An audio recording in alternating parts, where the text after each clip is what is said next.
Hey, what is up guys? GuitarRock here, welcome back to another Wuthering Waves video. Alright, so if you guys are not aware, there's plenty of discussion regarding the game. Now we should be getting more news about version 1.1 soon, but hopefully in this particular video, I'm going to try to address and talk a little bit more about the issues that I think most players can agree on with the current state of Wuthering Waves version 1.0. With that being said, let's talk about it. Let's jump into the video. Premium tuners can't be farmed though, broke back. You can, tested fields. It's very expensive. Tested fields you can get 10, right? 10 for 60 stamina. But yeah, tuners are a bad idea, should not exist in the game. They're literally pointless. They extend a bad grind into an awful one. I don't know who thought it was a good thing at all. Like, congrats, you have managed to make a worse artifact or relic system than Hoyo with Genshin and Honkai Star Rail. Pretty big achievement. Echo EXP is already daily stamina gated. So why do you gate substat rolls with an even worse daily stamina gate? Yeah, I don't know, this system sucks. It does nothing positive. It serves zero purpose. It should just be deleted and that's it. Damn. So when he talks about tuners, he's talking about this thing, right? I feel like I have difficulty getting this, the sealed tubes, more than the tuners. Maybe it's just me. I feel like this is what is gating me now. If you burn your daily 240 stamina, you'll get 60 tuners. More than enough to fully tune one echo. Yeah, but what if it sucks, bro? Right? What if that echo sucks? Let's say the substat sucks. And then you go and use the echo to feed to other echo. You do get back some tuners, but I just wish they would give you all back. Like give you back the 1-to-1. Where do you mostly get them from? Mostly from tested fields, right? Yeah, because EXP you need more.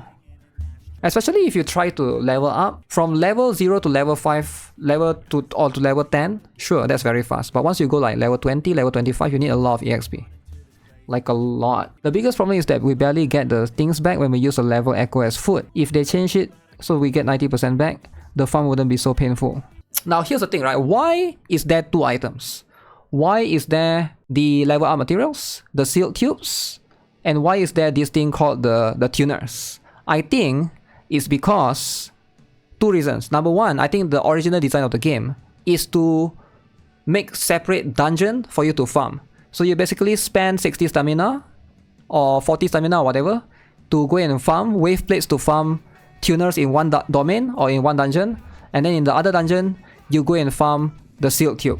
I think that's the intention, because echoes are pretty much you can unlimited farm, right? So I think they want to make it like so that you go to 2 different places to farm 2 different things. Then they go and combine it in tested field, you get both.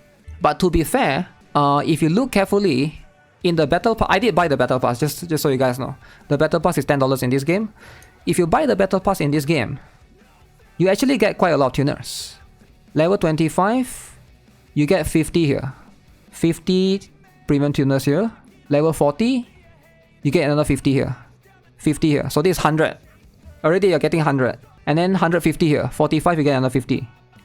And then, ooh, look at this. Look at this. 100 tuners right here. So I think they're trying to sell the battle pass. I do think that if you are a low spender, the battle pass value is quite high, because you get quite a lot of tuners. But then you also need this thing, right? Which is the thing to level up your your echoes. Why don't they allow us to turn echoes into EXP? That will solve part of the issue, because they will make it too easy. And they need to make money, right? Like, let's be honest, they need to make money a little bit. So selling the battle pass in a way helps to improve this. So what they can improve further on, like you can see at level 60 onwards, is like rotating between the shell credits and the overload class echo, shell credits and overload class echo, shell credits. So instead of this overload class echo, which I don't think you really need, they should replace this with more of this. That will encourage more people to buy. That will encourage more people to be no longer free to play. You can kind of keep recycling them though, because you just feed them into the other echoes. You can, I guess, but you don't get back 1-to-1, right? If you guys are, you can afford to spend $10, which can be a lot for some people, right? $10 is like, you go to McDonald's, you can buy 2 McChicken. I understand, alright? You don't want to buy the stupid battle pass in the stupid game or whatever. You want to like buy 2 McChicken. I understand that. But $10, think about it, right? $10 gets you 200 tuners. Alright, so this one is going to be about cost 3 echoes, even with selectors from events, aren't alright. 20% drop rate on open world. First layer, correct echo. You need to have the correct echo type because repeating echoes do not count for set bonuses. This issue is worse with electro characters since they only have 2 cost 3 echo mobs to farm. Very true. Very true, which is why you want to consider the 4 stars as well. Now 80%, 20% second layer rarity. There's still a not so small chance that you would, when your precious echo drop, it becomes a 4 star. And it hurts your 4 star. Third layer, correct set. 50% chance of getting each set. 50-50. They're smart. They know 50-50. Every player loves 50-50. Which is why they introduce 50-50 in echo. So you want the electro one, but sometimes if you're unlucky, you get the fusion one. Very annoying. And then fourth layer, main stat. Alright, cost 3 echo have to have a lot of available main stat. Enjoy your electro set echo with havoc damage percent. Very annoying. Very annoying, very stupid. There are 10 possible main stats for cost 3. Fifth layer, the sub stats. Okay, you want every RNG possible to get here. Now you have to face hell and pray for RNG because there are 13 sub stats fighting for your attention. And you want crit rate and crit damage ideally. Good luck getting that, right? I would say that's going to take 10 years. Alright, let's talk about this. Big shout out to Zelia's Ideal. Quality of life features that I would love to see in Wuthering Waves. Alright, I just glanced through this earlier. This is a pretty good quality of life that I would also love to see, right? Let's see if I can chime in a little bit on this. So the first one is on the challenges that you completed, again in any stages. Why take inspiration from a bad design choice? Why 90 seconds? Not intuitive at all. So he would prefer it to be 1 minute 30 seconds. Like instead of 90 seconds, why not put 1 minute 30 seconds? Put in minutes. It's not that big of a deal for me, but I can see some people would prefer to look at minutes. Restart button. Crazy, huh? If you complete a room, you are forced to quit to restart. This is true, right? You can restart halfway. I don't know why they don't just let you restart. Like, look at this. Let me show you guys. Now, here's the thing though. Here's the thing. You can restart right here. There's a restart button right here. There's a leave, there's a restart. But after you beat the stage, there's no restart button. I guess they want you to beat it layer by layer, I guess. But yeah, it's a bit weird of an intuitiveness. Because the button is clearly there. Let me get my character killed, and then we'll see if it's there or not. Okay. See? I died, right? Why is there no restart button? Oh, so basically, if I lose, because right now I lose, it's a challenge again. Because I lose this one, I die. But because he beat this stage, but 2 star, it become continue challenge. It's not challenge again. Yeah. They can just do this easily, right? Ideally, this is something that they have to do. So this is number 1 nitpick that I hope they consider it as well.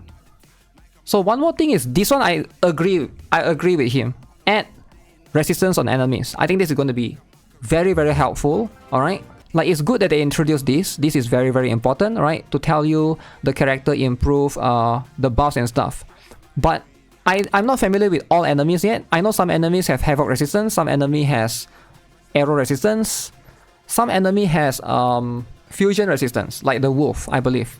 And then I think the wolf also has electro resistance as well, which is very, very important to take note of. But yeah, something like this would be nice to let you know. Is there a way to click on them to even tell that? Let me see. Yeah, it doesn't really tell you. It tells you their element. Yeah, there's no way to know. I'm still not familiar with this entirely yet. I know the wolf is immune, not immune, but resistance to electro. I forgot there's a few enemies that's resistance to fire, which is fusion. Because I use Encore a lot, and I noticed that sometimes my Encore is doing way less damage. Most fusion characters, like the Inferno Rider, definitely that guy is resist. But I hope they put something like that somewhere, so you basically will be able to know that, right? I think this is a very good, very good quality of life. If they can introduce something like this, would be nice. Next one is Echo Loadout. I do think that this is going to be something that helps people a lot.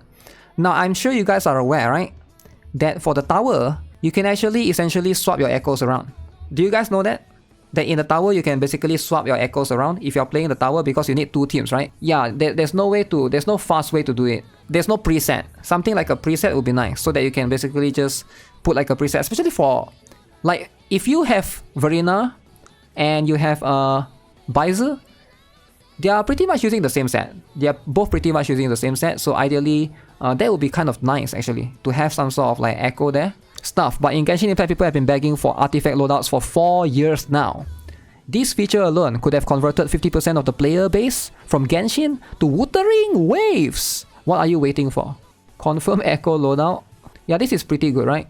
Tower of Adversity loadouts, tired of switching weapons and echoes back and forth. There you go. Yeah, I can see that. I can see like a team thing. We don't really have that. Yeah, that would be nice. You know, hopefully that they will be able to like improve some of these things for sure that players are complaining about. This will definitely push the game in the right direction.